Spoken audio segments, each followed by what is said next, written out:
welcome to the next Lukozer retro game review video, and this one loads very quickly, so I'm going to do it from the page here, or from the main screen. Yes, this is Revenge of the Mutant Camels, which was released in 1984. Pretty sure that's right. And yeah, this was released by Llamasoft, written by Jeff Minter. Who else? Certainly one of his earlier Commodore 64 releases. This was the sequel, obviously, to Attack of the Mutant Camels. This video is likely to be fairly short because the game is somewhat simple. Anyway, let's get the game underway. Alright, here we go, as it says. So, level 1, assorted easy aviation aliens, I think it was. This level is, yeah, certainly easy. Now this is a game that I did have back in the day, and I was a big fan of it back then. And I still am a big fan of it now, although I am doing pretty shit here. So the idea is to simply make your way through each of the levels. They are all, I think it's 8 kilometres long, might be 7. You will notice it says at the top there, next zone currently 2 kilometres. Below that is the neutronium status, your shields that your mutant camel has. Once your shields are depleted, you lose a life. At the end of each level, as you've just seen, you get a bonus for the amount of shields you have left. And then your shields get replenished. The higher your shields were at the end of the level, the higher yeah, they are replenished to. Makes logical sense. Now, although it is an early Jeff Minter game, it still bears all the hallmarks of Jeff Minter's gaming style. Heavy on the sound effects. The visual effects aren't quite as over the top as they got as Minter progressed on the Commodore 64. Around the time that he made this, he was still more of a VIC-20 fan.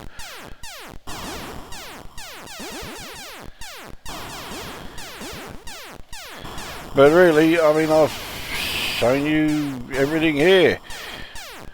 You can't jump. Your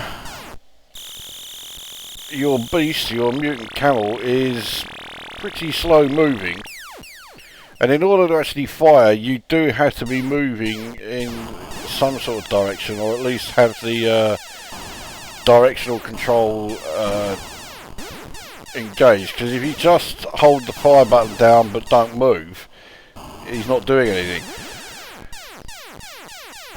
So you can fire in any of the 8 directions, but yeah, you have to have the fire button pressed and then select the movement, and that is the direction that he will fire without the fire button pressed. If you move it up, he will jump. If you do it up diagonal, he will jump sort of vaguely in the direction, and without the fire button press, he will duck down. It's a feature that doesn't really do you many favours. I'm doing pretty shit here. I don't usually lose any lives until the 4th level, the next level, and here I am. I've now lost 2 and we're still on level 3.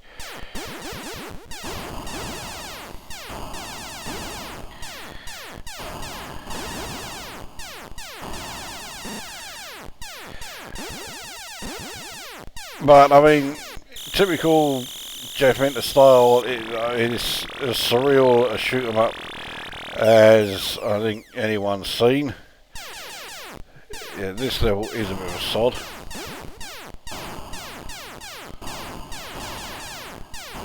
And the thing with these the Mutant Camels games, because of course this also applies to Revenge 2, which came along quite a few years later, you do need to think a bit about you know, each level. You can't just sort of sit there and just randomly fire everything. You need to find the best place to stand and where is best to actually fire against the various, whatever they are, enemies, we'll just say for the moment. So with this one, although I've not really demonstrated it very well, it's best for them to make it down to sort of eye level and then fire at them there. You have to shoot them twice for a hit to register. The only good thing about losing a life at the point that I did is that you get the maximum bonus and you will get your full shield back. Now this level,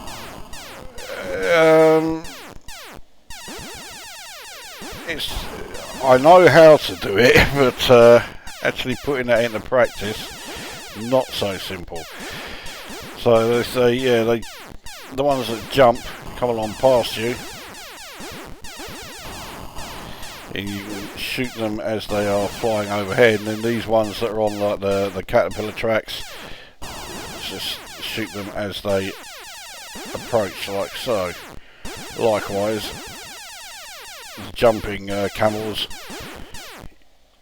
if they're close enough, shoot them when they land in front of you.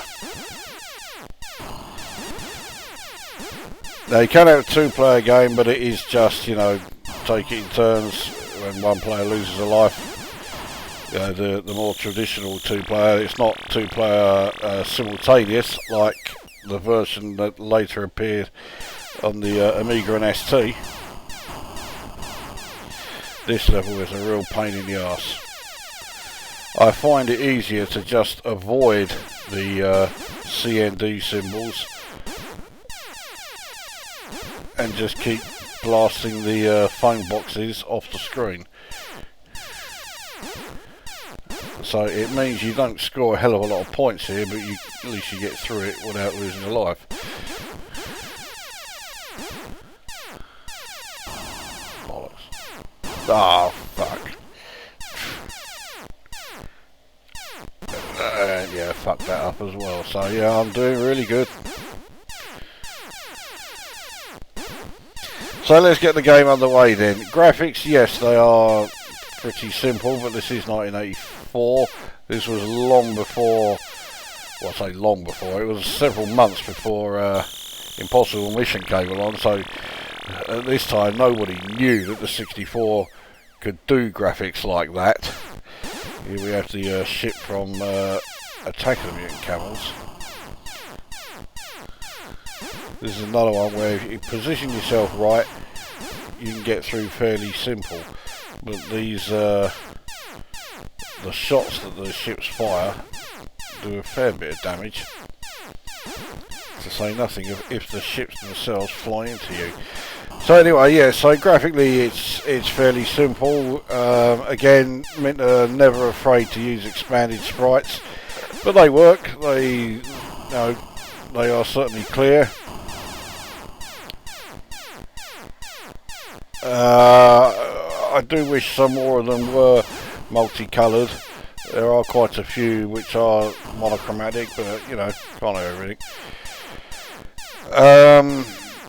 In terms of audio, the music at the start, I wish I could remember who it's by. I think is it Luigi? I think it is. Yeah, this is one with the skiing kangaroos. But yeah, I mean the music is not too bad actually, especially as it's an early Minter game, and it's well, music was never really one of Minter's strong points. You always got somebody else to do it. Same with this. It's not Minter himself who did the music. I can't remember who it is, but I know who it's not. It's very heavy on the sound effects, as I'm about to lose another life. There you go. So yeah, it's very heavy on the sound effects. So already we are starting to get the sort of over the top effects that we expect from Jeff Minter games. We just haven't quite got the over the top visuals yet. But I mean, you can see when you lose a life, it's not exactly subtle. So yeah, it's on its, you know, the visuals are on their way. And compared to a lot of other Minter games, it's somewhat straightforward. I mean, it is literally just blast your way as you walk through the level. It's not, you know, one that when you initially look at it, like say Battlex or Mama Llama or something, and it actually think, you know, what the fucking hell are you supposed to do here?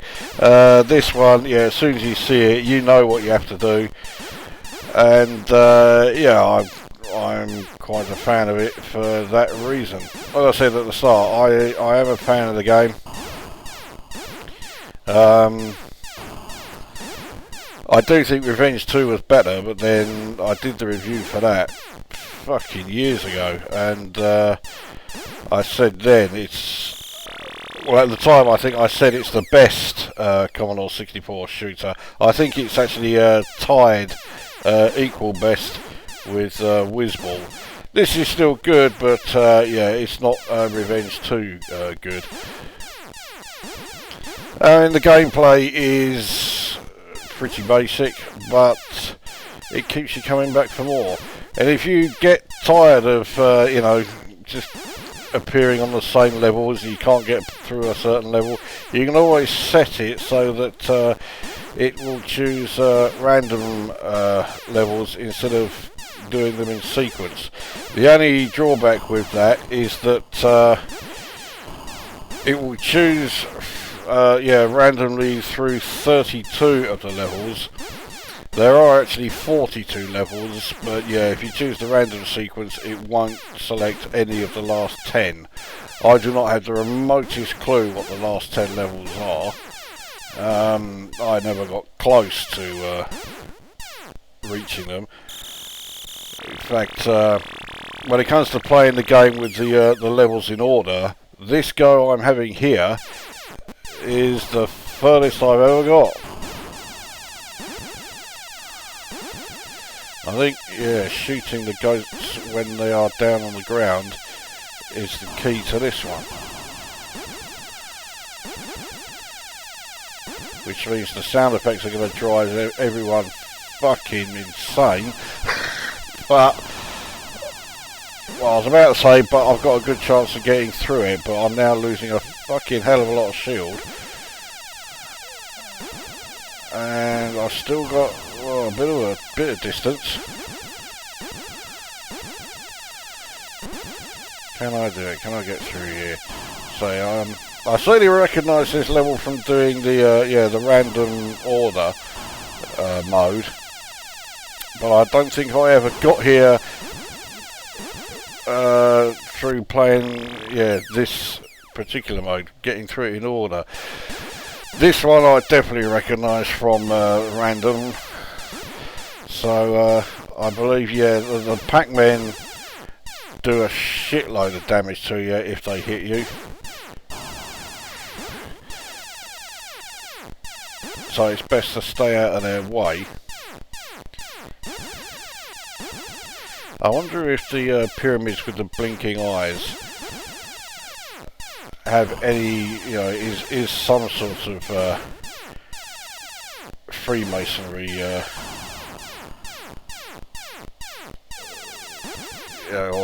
yeah, at least is drawing the attention to Freemasonry.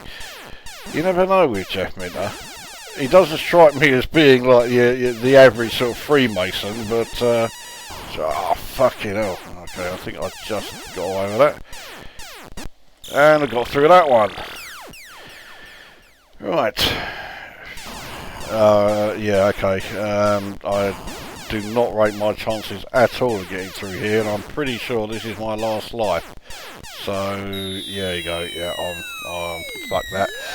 Beasts are extinct. And look at this. You can type your fucking name in.